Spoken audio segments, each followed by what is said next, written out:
If you're enjoying this podcast, explore the Calm Edge Survival Series. Practical Survival Guides by Steve Barker, published by Books Central, built for pressure. It helps you stay composed, think clearly, and act effectively in outdoor, urban, and emergency situations. Find the book on Amazon or through the Books Central website. If you spend enough time outdoors, you learn a simple truth. The wilderness doesn't care how experienced you are.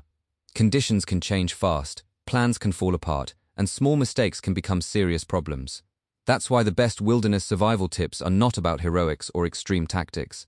They're about staying calm, making smart decisions, and handling the basics well enough to keep yourself safe until help arrives, or you can get yourself out. The first rule is to slow down and assess your situation.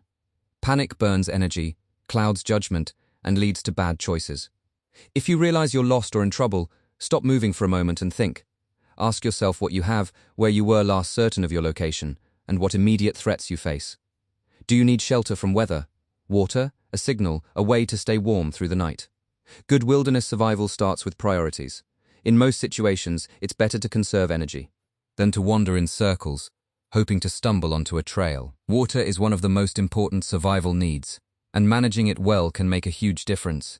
If you have a reliable source, collect and purify water before drinking it whenever possible. If you don't have purification tools, look for the cleanest moving water you can find and avoid taking chances with stagnant pools. In hot conditions, reduce exertion and stay shaded. In cold weather, people often underestimate dehydration because they don't feel thirsty, but it still happens. One of the most practical wilderness survival tips is to treat water as a constant priority, not an afterthought. Next, focus on shelter and fire.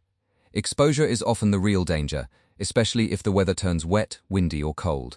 A shelter doesn't need to be perfect. It needs to block wind, shed rain, and help you retain body heat. Use natural features first, then build around them with branches, leaves, or a tarp if you have one. Fire can provide warmth, morale, and a signal, but only if you can build it safely and keep it going. Gather tinder, kindling, and fuel before you strike a spark. And remember that a fire you can't maintain is just a brief distraction. In many survival situations, dry clothing and a good shelter are just as valuable as flames. Navigation and signaling matter too. If you're not certain where you are, avoid making random long-distance moves unless you have a clear reason. Instead, use landmarks, the sun, terrain features, or a map and compass if available. If rescue is possible, make yourself easier to find. Bright clothing, reflective items, whistles, smoke, and visible ground-to-air signals can all help. Even simple actions like staying near open areas and keeping a signal site organized can improve your chances. The goal is not to disappear into the landscape, it's to make smart, visible decisions that increase your odds of being found.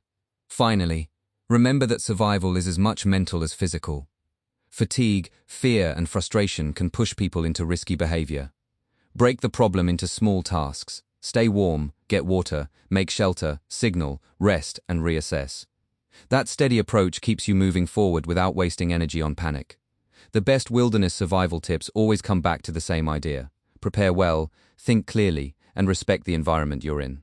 Whether you're hiking for a day or spending nights deep in the backcountry, these fundamentals build confidence.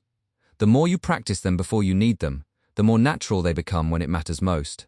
In the wilderness, skill and calm judgment are often the difference between a bad situation and a life-threatening one.